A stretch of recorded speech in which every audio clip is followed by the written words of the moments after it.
like as renters, there's not a lot that you can do. But the people that fight back against this stuff, they win. You know, like I don't know if you know anybody, but if you get an eviction notice, refuse to leave. Fight it at the LTB. What those landlords are going to do is offer you more and more money. Like the going rate, I know a person who got paid $30,000 to move out of their apartment last year. The first offer was like 2 months' rent. This is a Because Design Matters exclusive. This is 93.3 Because Design Matters. Thank you for tuning in. As always, we are here with the one, the only. Who are you? Lee Reed. Lee Reed. In the house. Thanks for coming out. Not at all. Thanks for having me, man. We had Russ's show right before this. You very warm welcome. That's right. Yeah. They've never called any of my guests special. Never have I heard my guests were special. You took the crown for that. That's awesome. Thanks. How's your day? It's been all right. Yeah. Yeah, you know, it's been a busy run the last couple months, but it's all right. The sun is shining. It's beautiful out there. It's warm for once in the middle of the day. Yeah. What'd you have for lunch today? What did I have for lunch today? I had actually 2 lunches. Yeah, I started with a turkey sandwich, you know, a little prefab canned sandwich at about 11:30, and then I had a slice of pizza at 2. It's a doubleheader. Yeah. It's a good day. Off to a good start. That's right. If you got 60 seconds and you look in this camera, what do you want to promote? Hamilton, I would like to convince you to come out this Saturday to the Corktown to see me open for B.A. Johnston. B.A. Johnston is a legend in the indie music scene in Canada, and he is, you know, I think Hamilton's greatest cultural export. Wow, that's a big title. That's good. I like that. Yeah. I saw your post. I don't know what it was. It was on the internet. I saw it somewhere on the internet, and you said, if Hamilton was religion, B.A. Johnston would be Jesus Christ. Yeah. BA is a big deal, you know. If I don't know, a lot of your listeners are young folks. Maybe they're not familiar with his body of work, but BA is a genius. Really, he's been at it for a long time. I think over 15, approaching maybe 20 years. I'm honestly not sure, but he tours relentlessly. He's welcomed with sold out shows coast to coast in Canada. One of the most original, inventive, and funny shows you'll ever see. He's honestly gold. I like when there's a little tweaky humor in there, especially for a live show. I think it goes a long way. It's not a tweak. He's a full-on comedian. Like, his songs are hilarious. One of my favorite things in life right now is seeing people see BA for the first time. That's like for me, like, as good as it gets. Getting that first experience. That's right. Yeah, I've converted a bunch of people, a bunch of rappers too. You know. Now I gotta look, because I think. Correct me if I'm wrong. Mm-hmm.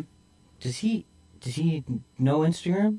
He uses Instagram. He goes, his handle, I think, is Old Man Johnston. Oh, okay. Cause it was just on your post. I didn't see the tags, so then sometimes I'm like, right. Oh, somebody just doesn't have Instagram. Yeah, I know he does have Instagram. I'm gonna do a further research. On this guy. Yeah. He's got a TV show called BA's Ham Jam. Season 2 comes out in December.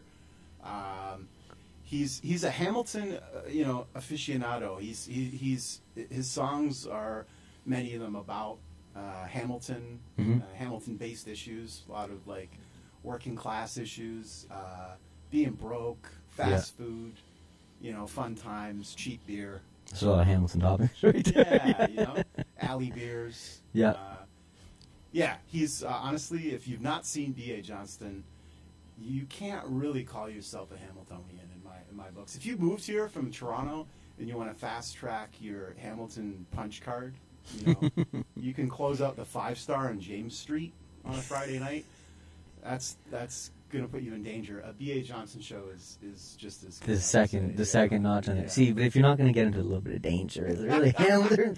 You get a little danger just from going to Jackson Square. It's all part. It's part of the downtown. Keeps the rent low. Yeah, exactly. That's what we kind of need. Right? More stabbing. That's what we were talking about. It actually, more gun violence. No, we were talking about it the other day. That because I work out of a studio that's right in Jackson Square, and the idea that we're so lucky to work in a city at a time before everything's way too expensive to have a studio right in the downtown, right? Like, they put a bunch of apartment buildings up and they clean it all up, and then nothing's affordable, and there are no artists or creative spaces in that area anymore. That's what happens. folks my age would say that ship sailed. Yeah, it's already gone. We used to rent the entire floor of the, what's that place called on John? The Mustard Seed? No, that's a store. The Spice Factory? Is that the place on Houston? We used to rent the basement of that place for $500 a month. Like the mustard factory? Like where they... Yeah. Oh, wow. Okay. Yeah, we rented the entire basement. It was like a nightclub. That's like crazy. It had fridges and like you could throw events there. And no one would come. The rules were looser, so they were like, yeah, Absolutely. sure, go for it. It was so cheap. Some security guard took the extra $500. That's it. Yeah. Like in the 90s and early 2000s, like everybody had a studio space. People that didn't even make art had studio space. Yeah, because you just have it. Yeah. Now we're in Jackson Square just watching lease signs go up and just getting different restaurant stuff going, hey, let's just stay in here. Let's not have this go yet. Yeah. So this segues nicely. What is your favorite Hamilton venue of all time? My favorite Hamilton venue of all time, hands down, the St. Hollywood. St. Hollywood. Closed down a few years ago. Nice. Kind of just at the very beginning of the pandemic, I think. Yeah. It was a magical sort of confluence of time, space, and people. You know, the owners of that place, the ones that I knew closely, were Lou Molinaro, Glenn Fulman, and his wife Jody. Okay. There were other partners, but those three in particular baked into the punk scene in this city from like the 80s. Lou has been promoting and throwing shows. This show I'm doing with BA on Saturday is a Lou Molinaro production. Oh, wow, okay. Fantastic people. Yeah. Always put the artists first. They never download any costs or issues to artists at all. Yeah. Rare thing, you know. A lot of times the artists aren't a priority. Like. Yeah. And they were kind of like, they were on James North just before its heyday, you know, and then through it. You know? Yeah. The space, the venue itself was a great size. Nice spot right at the end, right at the end of the street, like it's kind of something really special about that place that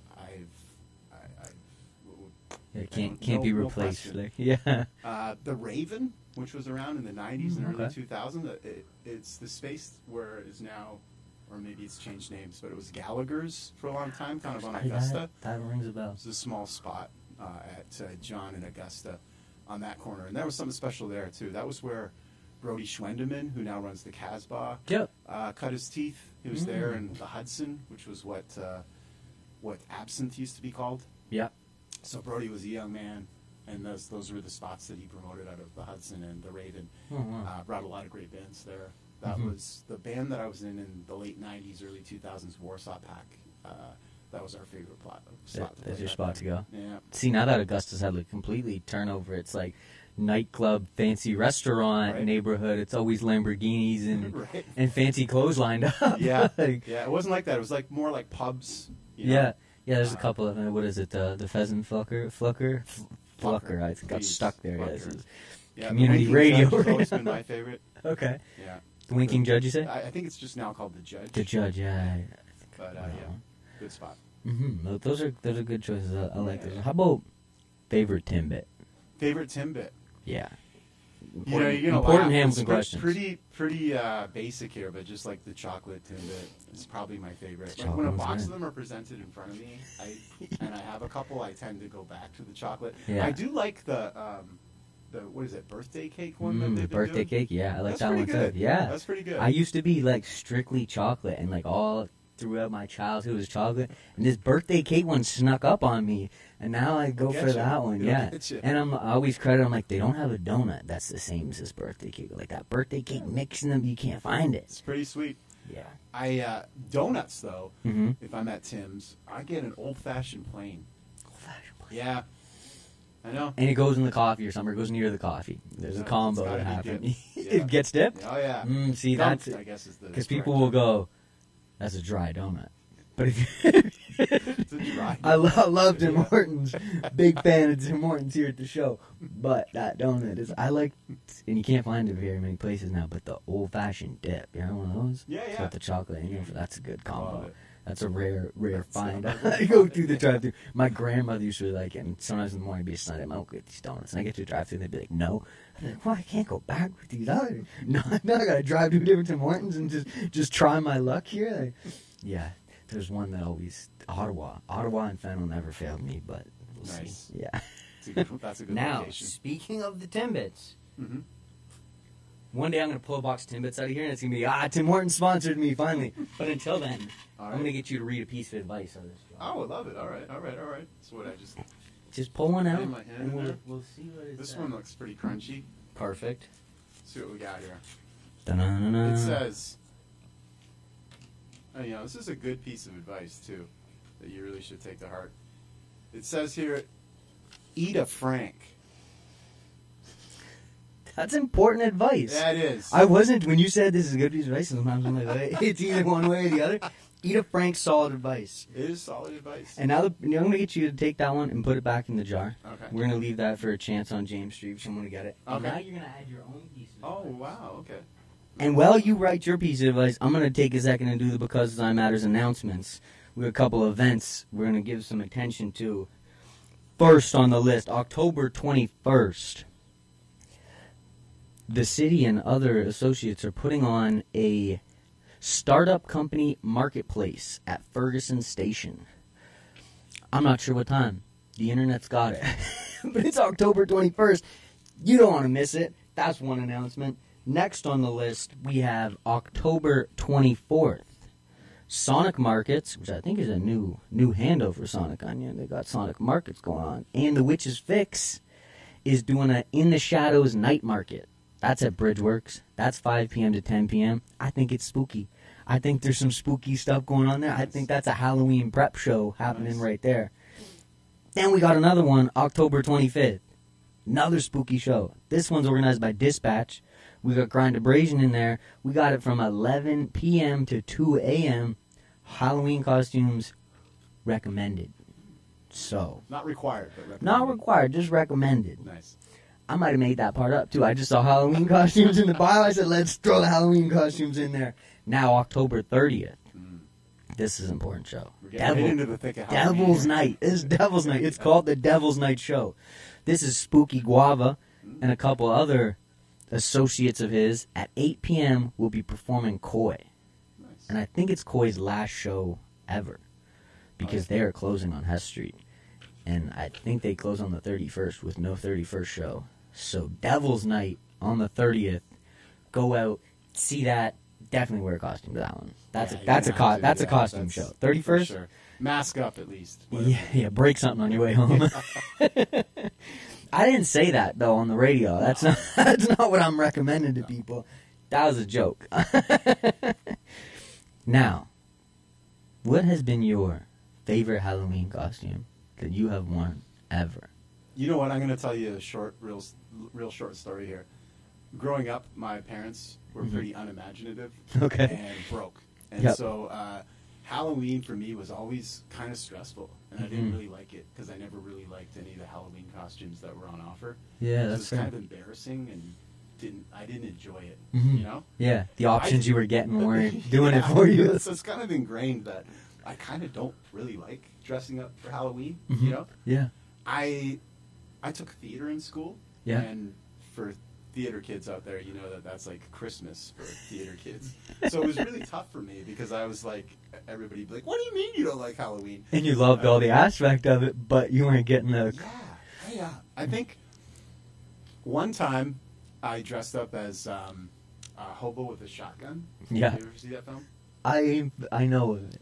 Yeah. I don't know if I've seen it, but I know went of to a it. fancy party in Toronto with some with my partner, and her cousin was hosting this, and he's pretty fancy. And he has a lot of fancy friends. And I went to this thing, no joke, and I was standing outside having a cigarette, and people just thought I was a hobo. And then when I came in, they tried to stop me. That's how you know it was a good costume right there. That's right. They're like, there's some homeless guy here that thinks he's part of the party, and my poor girlfriend was like, that's my boyfriend, actually. Yeah, isn't he good in character? Yeah. All I did was put on a trench coat, really. Had a plastic shotgun coming out of the side. That was the costume, yeah. Yeah. How about you? What's your favorite My favorite costume... See, I just write these questions down. I don't think about my own answer. Tables have turned. Yeah, my favorite costume I think I ever had... And I'm going from photo memory. One time... My dad made me an Oscar the Grouch costume. Nice. And in the photos, it looks really good. Can I remember it? Probably not. But That's awesome. it's that, or I dressed up as Puss in Boots. Nice. You know, Puss in Boots from Shrek. Yeah, yeah. You know, familiar with Heck the yeah. cat with the sword and whatever. And I took my mom's boots, but they had some heels on them. You know? Wow. And I don't think I like took that in. I took the boots, and I remember somebody saying at school, me being like, I'm stuck in these boots. I mean, I got a whole day. This is early. We were doing like it was the young grades where they made you like walk through the other classroom. Right, I remember hearing it with those classrooms and be like, these boots too got me. What did I do to myself? Like, I stuck with it. It was a long day, I think. Was it when you went out later that night? Was it Puss in Flats? Yeah, Did I'm you sure. change the I don't shoe know, option? but I'm sure it was. I'm sure I took those boots off. I said, Puss is on his own out here. He's leaving the boots at home. I'm just Puss, Yeah, that's it. barefoot and all. Nice. Speaking of flats, Mm-hmm. how many flats do you think should be in a 1 pound order of wings? How many flats? Yeah. Oh, like, Yeah, is this flat. what you call the? Yeah, that's See, a flat. I'm catching up on all the Do terminology. you- Man, First question, do you like flats or drums better? Phew, that's tough. I do prefer flats. When I was younger, I preferred drums, Mhm. but I grew up. They seem too hard when you're young, I think. I didn't, Yeah. but they're my Once you favorite. learn the technique, it's a superior wing. Yeah, I way mean, better. it's not really up for There's a lot of discussion. cartilage going on that drum, Right? right? Yeah, definitely flats. Mhm. And I guess the fair distribution would be 50-50, I suppose, at least. Like, you know, but I would prefer more flats. Always. But I Yeah. think people be going in and be asking for all flats. And then I think I just, like, through the powers that be, I'm the victim that gets all the drums. And it's always in places I like where I don't want to be like, what is this? So I just shut up. But I've been having some bad drum experiences recently, so it's made it to the show. It's a question. Nice. We're going to get to the bottom of this I situation. prefer flats, for sure. Yeah, me too. You need to put As you should as well, Yeah. listeners. If you're eating wings and you're saying you like the drum better, Are you even eating wings? you're lying to me and you're lying to yourself. You're lying to Lee Reed. That's right. Figure your life out. Yeah, That's man. enough. I'm supposed to have a menu here to show you as the next Oh, question. okay. It's supposed to say pizza, shawarma, wings. Mm. Jackson. Mm. New restaurant at Jackson Square. Okay. Imagine it. Trifold. Okay. Okay. Pizza, shawarma, wings. Got Like a it. brochure. And I show it to you. I'm picturing it. And I go, if you were at this place, Mm. would you order pizza, shawarma, or wings? Mm. I love shawarma. Shawarma guy? Straight up. I'm a Mm. shawarma guy, yeah. It's funny that you bring this up. We were just on tour around Ontario, and we were in Ottawa, Yeah. which a lot of people argue that Shawarma Palace in Ottawa is the best shawarma in Canada. There's a Interesting. couple of locations there. Mhm. They're a Lebanese family, I believe, that runs it. Yeah. And I was with my homie Tariq. Yeah. He's Syrian Palestinian. Okay. He's a shawarma expert. And so he believes that there are places, he said there's one in Mississauga that's perhaps better, but he rates this place in Ottawa very high. So there's been a lot of talk about shawarma. We're actually, you know, we're both pretty busy right now, but he's taking the crew to Mississauga to this place. I don't know the name, So you sorry. can do some comparison. Yeah, yeah. But the Shawarma Palace in Ottawa, you get I kid you not, you get a shawarma plate, okay? Yeah. This thing would feed like a family of 4. You know what I mean? Yeah. And the you know, the meat racks that the meat spins on, the ones in Shawarma Palace are like wider than a human body. Like they're just like, how do they get it all on there? I don't know. And the whole apparatus that cooks it is like, Some it serious looks like stacking or industrial whatever. compared to anything we have here in Hamilton. I'm just floored every time I go there that the portions are that big, the chicken is that delicious. They make their own garlic sauce there. Most good places do, Yeah. but it's bomb. It's Yeah. honestly, if you're ever in Ottawa, Shawarma Palace, hit it up. Shawarma Palace. The Yeah. rumors are true. The That's rumors what are I'm true. hearing. The I'm hearing rumors the are true. rumors are true. They are. If you thought it was just a rumor that they were great, No. you heard it here. Hmm. That they're better than good. Yeah, I'm a shawarma guy for sure. All right, so pizza, meh. I love pizza. Yeah. Yeah, Yeah, obviously. pizza Who doesn't like anybody. pizza? Yeah, yeah. But yeah, if you put those 3 things in front of me, You're I'm going going to go with the shawarma, yeah. That's a good pick. That's Yeah. fair. Yeah. Yeah, I saw Tariq not too long ago at some live show. He did the show at Into the Abyss, which Yeah. is where you can get the tickets for your show Saturday right now. That's right, you can. That's a unique, I don't think I've seen that recently, of the, like, go get the physical tickets from the spot. Yeah, yeah. That's a good like collaboration between the two things, I think. It is. That's It nice. is. The other band that's playing that night on Saturday at Corktown, Cute. B.A. Johnston, cute. Yeah. Cute. So at least one of those members works at or is involved with Into the Abyss. That makes sense. So yeah. And on the subject of Tariq, while we're there, he's got a show on Halloween. I do believe it's at Into the Abyss with his band Soulquarium. Yeah. It's dope, and he's doing a bunch of like. Phenomenal. Yeah, they are. I went phenomenal. to the what's the The name? one on Ferguson. What's the the other one, the one at Into the Abyss. Into the Abyss, yeah. It was. Why am I? The Dilla night. The Dilla is what I was trying to think of. The Dilla night. Yeah, Crazy. yeah. It was so good. Totally. Everybody I was there with. Yeah. A couple people who just had no clue what they're coming to. Yeah. Like, oh, we're gonna go support. But they're like, oh my god, Yeah. it's so good. He's doing something similar. So he's doing. It's not all Dilla stuff, but it's all like soul and funk stuff that has been sampled and made into hip hop. Yeah. Yeah. I think two long sets. I think it'll be good. Halloween night. Halloween. Yeah, Soulquarium. you want to go Halloween night? He's actually coming out here. Halloween day. Is he? Yeah, yeah. That's what he said. Nice. I'm gonna send this clip to him. I'll see you Halloween day, Tariq. Treasy's my boy. He must be. He's getting the whole day ready for the show, right? So he's scheduled this in as one of the stops. I love it. So Into the Abyss is a nice venue for those shows too. I like that as a like. Yeah. It feels different than It does. the venue where sometimes the artist is more separated and the. Mm-hmm. Actually, Corktown's another one that I think has that same energy too. It doesn't feel too like there's a state. I don't know if you guys are upstairs on the main floor. I think we're upstairs on Saturday. Yeah. Upstairs, but it just feels more connected. Yeah, than it does. Some places it feels too separate. I don't know. Yeah. I don't know if it's the layout or what it is, but those are two that have it nice. It is a good room. Yeah. I played once at Into the Abyss, and it was a lot of fun. Mm-hmm. It reminded me of playing a house show. Yeah, which I love. Yeah. Yeah. There's a couple of venues like that. Yeah. Kill Room, it's gone. Always felt like that. Yeah. That's a good one for it. R.I.P. Yeah. I don't know where this show was, but there's a clip. This clip of you. That's on the internet. Okay. It's an internet clip of you, and you're doing an a cappella verse. Oh, that was the homie's house. Yeah, my buddy Barry's place. I don't know where or when it's from. That would have been in the midst of the pandemic. Okay. And what you wouldn't have seen in that video is that it was a room full of people wearing masks because everybody. This was at the point where people were still washing their canned goods when they got home. When we were all so vigilant, and I literally I took my mask off and I did that show. Yeah, that was fun. Barry. He owned that house in the North End. He still does, but he's actually taken a job somewhere out of province. But when he comes back, we'll be doing shows at his house again. He does shows in his yard too. We played the Anarchist Book Fair after party a couple of years ago in his yard. He's got like a real legit setup, like a stage and stuff like that. It's pretty awesome. Those kind of setups for shows. I got somebody I know out in London who's been doing the same thing recently. Yeah. He's come down with venues. He's like, we're just doing shows here. You know, and set up. He's like, I'm over this. Yeah, He's man. like, they're charging me this. They're making me do that. They're like, it feels like I'm trying to convince everybody. So we and it's like, so the venue doesn't get mad at us. He's like, I'm doing it at home, and everybody's enjoying it differently.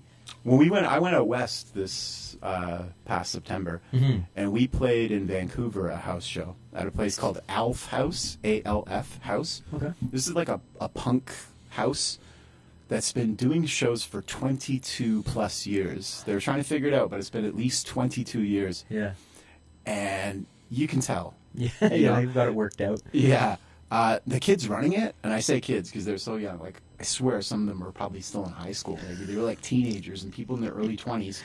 And it was amazing. Like, it was honestly, the vibe was amazing, you know? And people who came specifically to see me that were like more my age were just like, what is this? And by the end of the night, they're just like, this is the best. You know? Yeah, they've got it figured out. Totally. Well, the truth is, like, you look at like cities like Toronto and Vancouver.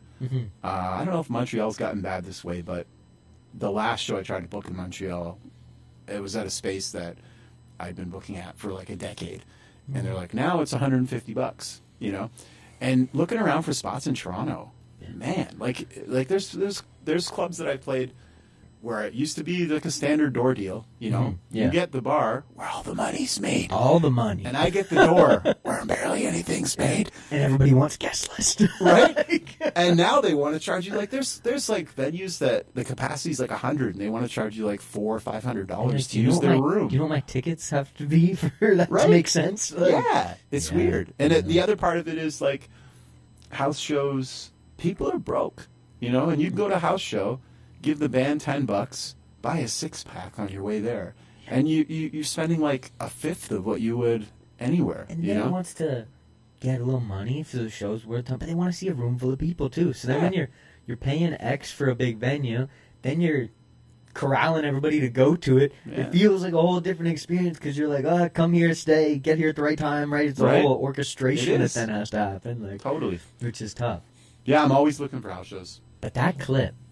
Oh, thanks, I'm coming man. back to that clip. All right. Because that's one of those clips that I'm like, I wish Instagram didn't cut this snippet out because you reshare it, and then I'm like, no, go in there and watch it.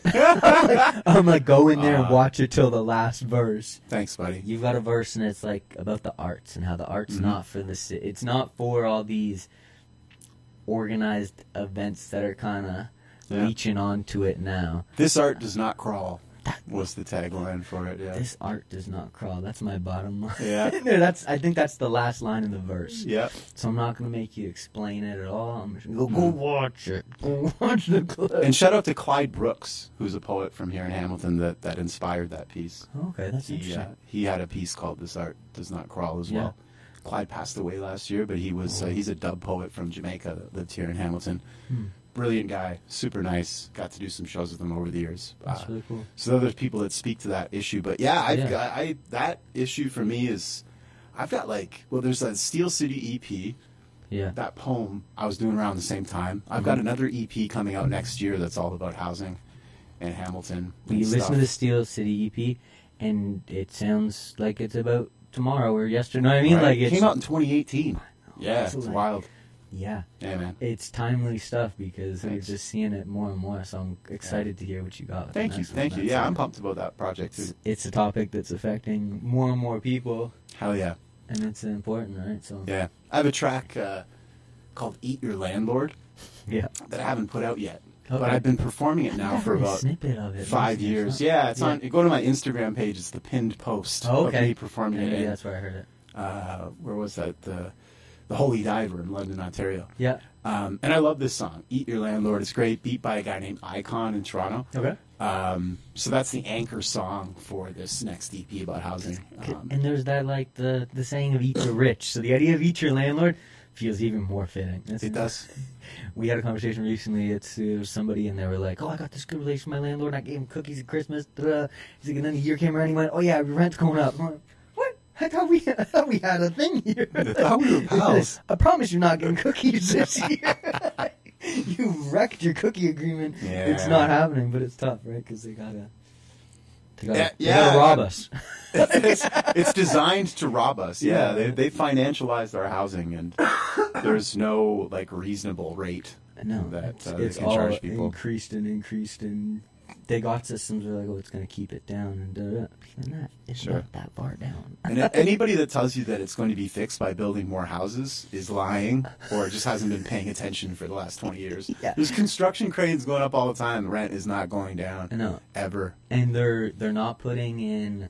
Actually, when I first did an issue of the magazine that I've been doing ever, I was just interviewing people randomly in Hamilton and walking around because I didn't know nobody and I had nobody to really interview. So I was like, I'm going to interview people in the street. And I interviewed somebody in front of the YMCA that's downtown off John or whatever it is there.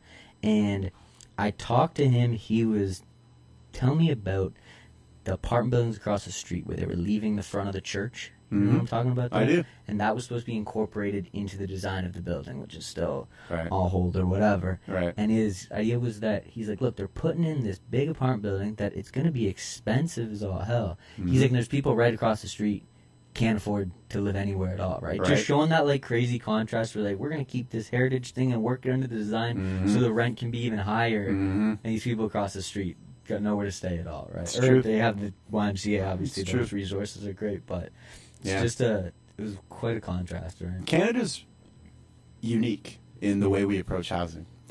Like, we're the only place in the world, in the developed world, where it's really routine for people to try and, or at least for generations, to like look at their house as a retirement investment. You know, this isn't the case in most G7, G8 countries. This is not the case. In Canada, the Canadian dream was buying a house in your 20s or 30s, paying it off by the time you retire, and then, you know, living on one of those reverse mortgage proceeds, or selling it and downgrading to a condo or an apartment, that's right? what a lot of people do, right? And that's not the way the world's ever worked anywhere else ever. And so this financialization of housing and the idea that it's your greatest investment and all this sort of stuff, this is very Canadian. And like the HELOC, you know, unlocking the potential of your home or whatever, that's very specifically Canadian. I mean, there's people in the States that do it too, but it's a sort of widely held belief in Canada that like you buy the house, you pay it off, that's your retirement. Yeah, that's right? who you use Because the value will always go up, right? Yeah. So we're living in a speculative bubble right now, and the prices crazy are out of control. I've watched on the street that my grandmother's house was on. It went from $300,000-$400,000 houses to $800,000. Right. Up, yeah. Right. Increases used to sort of be a little bit ahead of inflation. We've had years in Hamilton where the housing prices have jumped 25% in a year. This is something that would normally occur over a 10 or 15 year period, which is something that people could have absorbed and kept up with. Everything else would have met it and climbed up. Right. The other thing that's weird about housing in Canada is that, you know, we're one of the only places where housing providing is one of our biggest industries. So like owning a home and renting it to somebody makes an enormous contribution to Canada's GDP. But the problem with that is that that's not adding value to the economy. It's actually extracting it. Yeah. You know, because you're charging way more than that mortgage. Right. And like when you take a building and that, say the apartment was $800, and then you refurbish it and market rent is now $2,000. Paint the walls. 5 years later, right? Put down the black floorboards and whatever.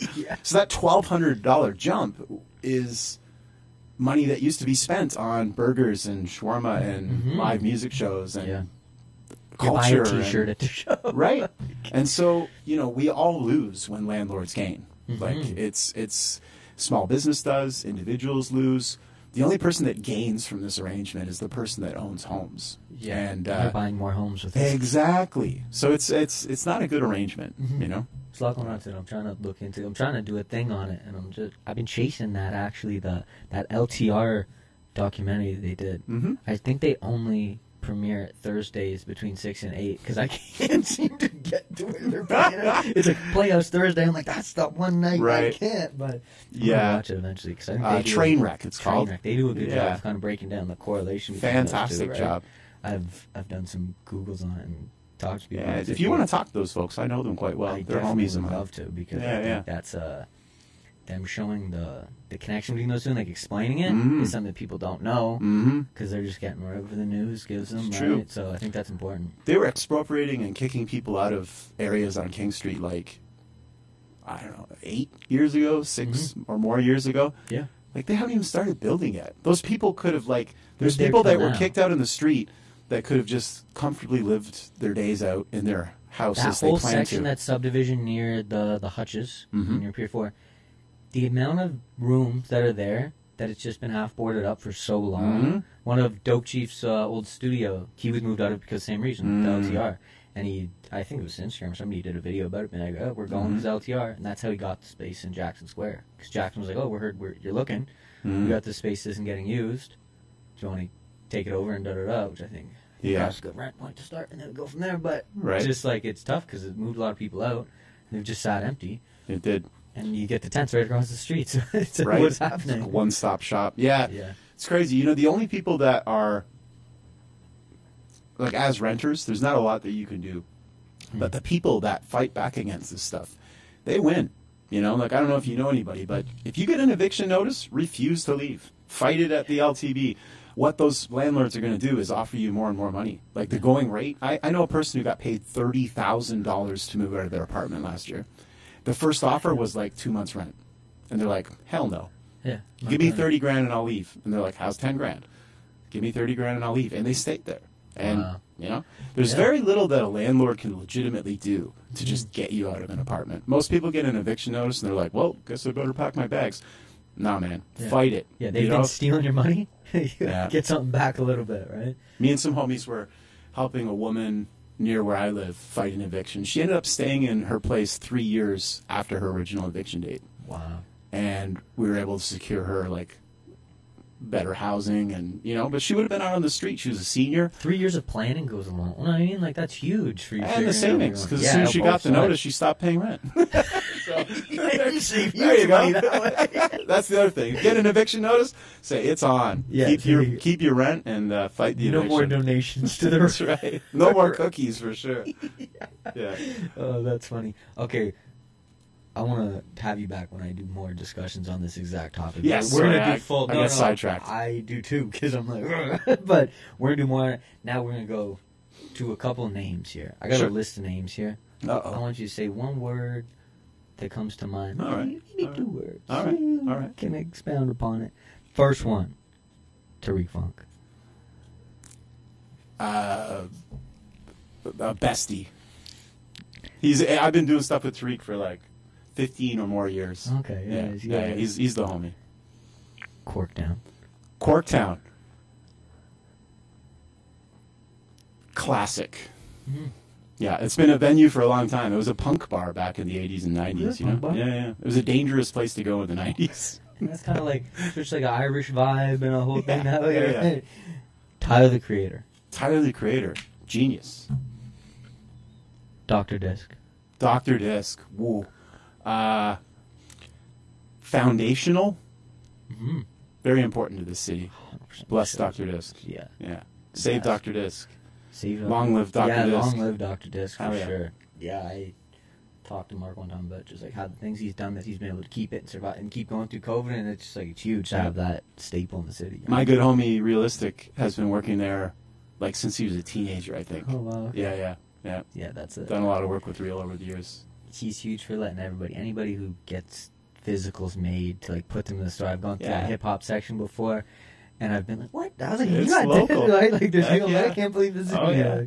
So that's really good. Sonic Onion.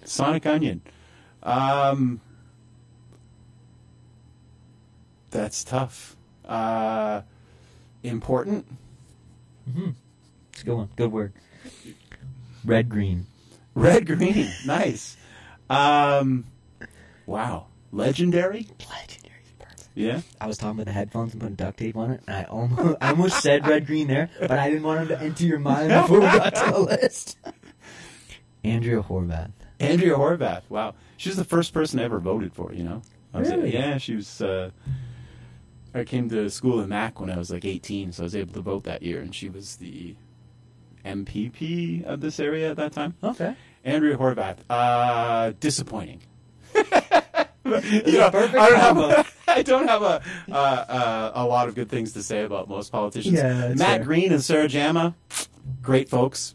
The rest of them, no thanks. That's fair. Yeah. Just a funny from. She got my first vote. Still not happy about it. Yeah, I wish I could take it back. Jackson Square. Wow.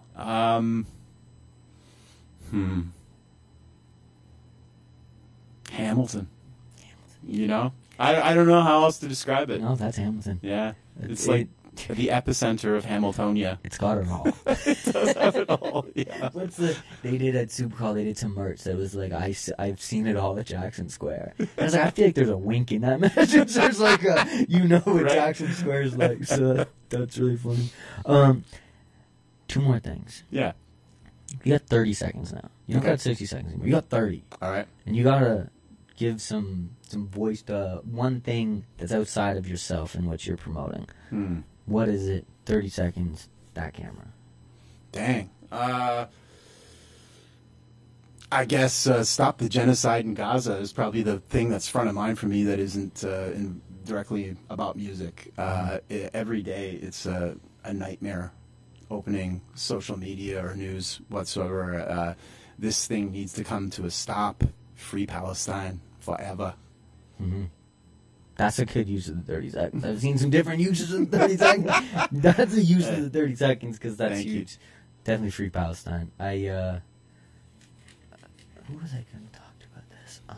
Tariq posted something recently. It was a good message because he's on top of it with resharing the content. I think different pieces of content that break down what's happening can hit people in different ways. So I do think it's good he reshares, I don't say all of it, but a good portion of it.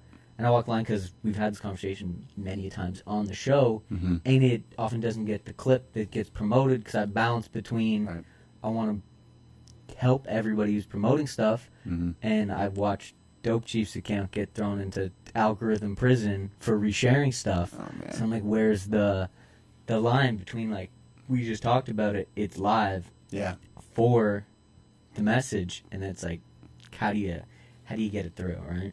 Yeah, it's wild out there. Tough to navigate the, like, proper. That's where we've talked about the studio of, like, doing stuff behind the scenes that help. It's right, like, still getting the right things going. Yeah, the crew that I roll with, the Rhyme Think guys. So with C Reality, Tariq Funk, K the Aquanaut, a guy named D Liberate who lives in Oakland, and myself. I have this rap collective. We do shows around. We've done a lot of, like, fundraising events for Palestine this past year. C Reality put out a record in August called, are we allowed to swear? Say it quick. F the Colonizer is the name of the record. That's pretty much just all on topic about that. Other guys from Rhyme Think are on that record. I'm on, I think, 2 or more songs on that record. And that crew that I roll with, they're very well versed and understood about, like, Tariq's Syrian Palestinian, right? Like, he's got family over there. He has family that have been attacked by the IDF. I think he said that his uncle was killed by the IDF at some point. So yeah, these guys are really plugged into that. So I've been schooled on it quite a lot in the past couple of years, and yeah, they're those records are great. Tariq put out a record, Levantine. Oh, that's terrible. Poetic Levantine Vision or something like that. Just recently, he put it out on the 7th. Yeah. I'm getting the name of it wrong, and I'm a jerk for this. But go look up Tariq's latest. There's a lot on that. And everything else he's doing. And with Leary. Go look up. Levantine Poetic Vision. Oh, there you go. There it is. Yeah, so it came out on the 7th of October. Yeah. Proceeds from that are going to help like a family that recently settled that was, like, displaced from there, are settling here. And he's helping raise funds. I think those shows are huge. So, like, obviously the artists aren't making bags and bags of money off these shows, but, like, allocating it, and also it becomes part of the promo, which is part of the message, right? When somebody comes to the show, they might want to go to a show anyways and not know anything. Then you go, hey, this show's about... I'm looking forward to him coming on the 31st so we can talk a little bit about it. He's a good guy. He's very knowledgeable about that stuff, too, No, that's good. I'm excited for it. So, more serious question. Even more serious than that. All right. The most serious. How long have you had a beard? How long have I had a beard? That's a good question. Man. Obviously not more serious than Gaza. Just for the record. Honestly, right? Kidding. Nothing but funny here. You know, probably from about the age where I was able to grow it successfully. I'm trying to think. I rocked a mustache for a very short period of time, and I think that was in and around 2010 era. I think I started just letting it go into beard mode around just after that. So maybe... Is that the last time you shaved it right down? No, I have shaved it down. I did, like I said, I did theater, so there was a couple periods where I, like, shaved it off for theater stuff. You know? And I definitely, like, trimmed it down into something that could show up at a job interview, or you know, I don't always look like I live in the Arctic. I know someone who shaved on if they did by accident or something recently, and I was like, you can't talk to me till your beard grows back. I was like, this is like, and then I thought to myself, I was like, I can't remember the last time I shaved it till I saw my cheek. Like, I don't know. Right? Yeah, it's freaky when I trim it down. My girlfriend hates it. She's like, man, put it back. There's no putting it back. So give us a couple months. But yeah, no, I guess it's been about maybe 12 or 15 years since I've been just letting it go. Bearded. Yeah. Okay. Last thing I need from you. All right. I need you to give me a, this is a Because Design Matters exclusive. Mm-hmm. You say those words now. Okay. This is a Because Design Matters exclusive. And then say who you are and that you've been watching Because Design Matters. I'm Lee Reed. You've been watching Because Design Matters. Perfect. Appreciate it. What's the best thing you've seen on the internet recently? I like that question. What's the best thing I've seen on the internet recently? Damn. Whew. That's making me fumble. I'm trying to think. What's the best thing I've seen on the internet recently?